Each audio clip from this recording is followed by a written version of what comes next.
Hello, bienvenue sur ma chaîne, je suis Mame Danti, je suis coach thérapeute, experte en guérison du vaginisme.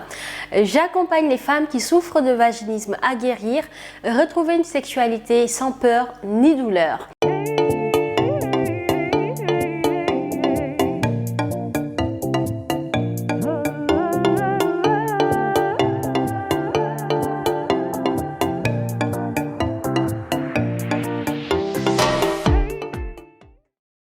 Alors aujourd'hui, j'aimerais te faire une vidéo pour te partager 3 raisons pour guérir du vaginisme. Autrement dit, 3 raisons pour que tu ne restes pas dans ton vaginisme.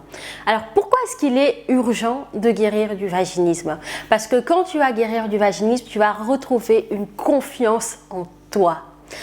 Ça, c'est vraiment un des premiers, mais vraiment un des premiers retours qu'on a dans notre programme d'accompagnement en guérison du vaginisme.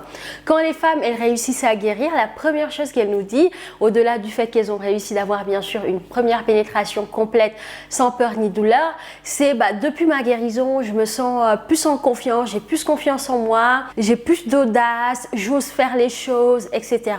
Et c'est vrai que le fait de guérir du vaginisme, ça va augmenter ta confiance en toi. Ça va absolument augmenter ta confiance en toi parce que déjà le fait d'avoir réussi à dépasser un vaginisme qui est quand même une grosse montagne en face de toi et qui réussi à dépasser un trouble aussi difficile, en fait, ça veut juste dire que tu es une warrior. Oui, tu es une déesse, tu es une guerrière. Et que donc de là, tu peux avoir confiance en toi. Avoir réussi à dépasser un vaginisme, forcément, ça va t'augmenter ta confiance en toi et tu sauras que tu peux aller au-delà de tout problème vu que tu as réussi à dépasser un problème aussi compliqué que le vaginisme. Et le fait de guérir du vaginisme fera que tu ne te compareras plus aux autres femmes. Je ne sais pas toi, mais moi, quand je souffrais de vaginisme, j'avais pas confiance en moi et surtout je me comparais énormément aux autres femmes. À chaque fois que je voyais d'autres femmes, que ce soit dans les magasins ou en grande surface ou même dans la rue, je me demandais, je commençais à psychoter en me disant cette femme, elle doit savoir faire l'amour, tiens, elle a un bébé donc elle a accouché donc elle sait le faire. Je me comparais à elle, je me trouvais du coup nulle, j'avais l'impression de ne servir à rien, d'être un objet à la maison et je n'avais vraiment pas l'impression d'être à la hauteur, tu vois.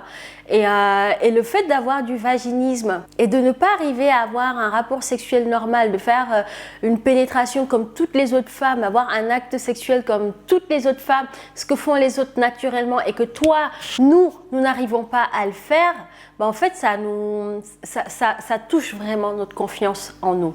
Donc oui, je me comparais énormément aux autres femmes et à chaque fois que mon mari, par exemple, sortait faire un tour ou aller voir des potes et tardait un peu à rentrer, je me faisais un film dans ma tête et j'imaginais qu'il avait rencontré une fille qui savait le faire. Bref, des conneries parce que je sais que mon mari n'était pas comme ça, n'a jamais été comme ça, donc je ne vois pas pourquoi est-ce qu'il le ferait.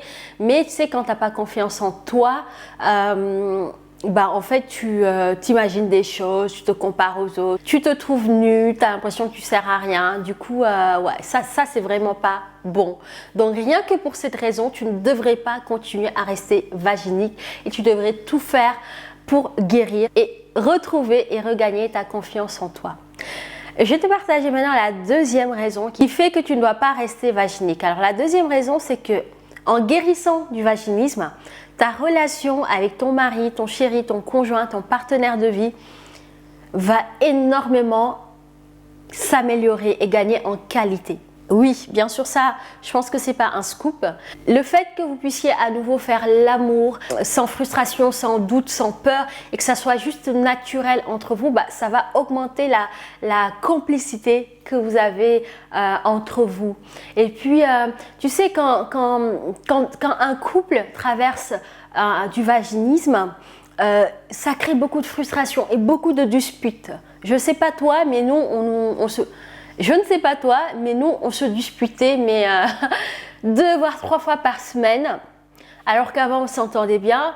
À cause de ce vaginisme et de toute la frustration que ça générait dans notre couple, on se disputait énormément. Et le fait justement d'avoir réussi à guérir, ça a réduit, mais vraiment radicalement les disputes. On s'entendait mieux, il y avait une plus grande complicité, il y avait une plus grande tendresse entre nous. Et surtout, j'avais arrêté de le fuir, hein, parce que quand j'avais du vaginisme, je cherchais des stratégies pour fuir les moments de qualité ensemble, parce que j'avais toujours cette crainte que qu'il veuille terminer avec un câlin et qu'il veuille aller plus loin, et que du coup qu'il tente et que ça fonctionne pas, que derrière que ce soit des pleurs, des frustrations, voilà. Donc du coup j'évitais tous les moments qui nous rapprochaient, et avec le temps ça crée un fossé. Faut pas se mentir, le vaginisme crée un fossé. Donc pour améliorer ta relation de couple et vraiment sentir cette complicité qu'il y avait entre toi et ton chéri au début, il est important que tu te prennes en main pour guérir du vaginisme. Je vais partager enfin la troisième raison qui doit te motiver pour justement sortir de ton vaginisme et guérir définitivement et totalement. C'est le fait de pouvoir te projeter dans le futur. Quand tu as du vaginisme, c'est très difficile de se projeter. Je ne sais pas toi, mais moi, j'avais énormément de mal à me projeter.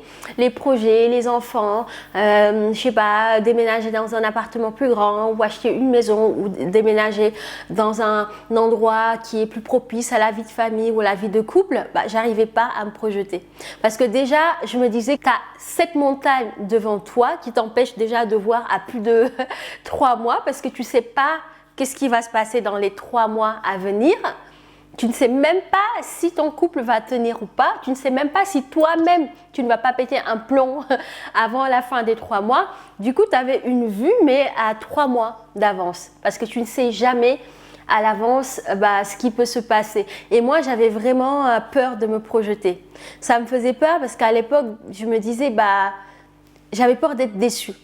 J'avais peur de me projeter et de vivre dans l'illusion, en fait. J'avais peur de la désillusion, de me rendre compte que je m'étais projetée. J'avais des rêves avec mon chéri, mais s'il se trouve, on allait nous séparer à cause de ce vaginisme.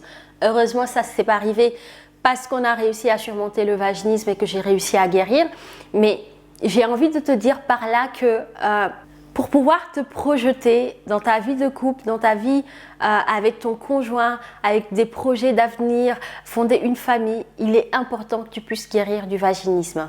Après, ça ne veut pas dire qu'en étant vaginique, tu ne peux pas avoir d'enfant. Il y a des femmes vaginiques qui réussissent à tomber enceintes, mais quand même, je pense que c'est mieux. Après, voilà, je comprends aussi les femmes qui, en étant vaginiques, font tout pour tomber enceinte. Mais moi, je pense personnellement que c'est vraiment reporter le problème. Reporter le problème. Quelque part, il vaut mieux régler son problème de vaginisme, concevoir son bébé naturellement. Voilà, pour moi, c'est vraiment ce schéma-là. Après, je sais que quand on est dans le vaginisme de plusieurs années, qu'on a envie d'avoir un enfant, donc on peut sauter l'étape guérison et tout de suite aller sur la conception du bébé. Déjà, il y a des petits risques parce que dans le sens où quand tu es enceinte, les touchés vaginaux, les rendez-vous pour voir le col, quand tu es vaginique, c'est impossible. Donc je conseille vraiment aux femmes qui veulent avoir un bébé de se focaliser pendant 1 mois, 2 mois, 3 mois maximum sur leur vaginisme, le régler définitivement avant de penser au bébé ou à la conception. Voilà, je viens de te partager 3 raisons qui doivent vraiment te motiver, te pousser à pouvoir sortir de ton vaginisme et vivre pleinement ta vie parce que tu le mérites amplement. Tu mérites d'avoir une sexualité épanouie, une vie de couple heureuse, une vie de famille épanouie. Voilà, donc ne te laisse pas abattre par ta situation. Fais ce qu'il faut pour pouvoir sortir et guérir du vaginisme car je sais que tu as les capacités. Laisse-toi aider, entoure-toi des bonnes personnes qui vont pouvoir t'accompagner sur ce chemin et tu verras que ta vie va complètement changer et tu deviendras une nouvelle femme. Voilà ce que j'avais à te partager. Je te fais tout plein de bisous et je te dis à bientôt dans une nouvelle vidéo. Ciao!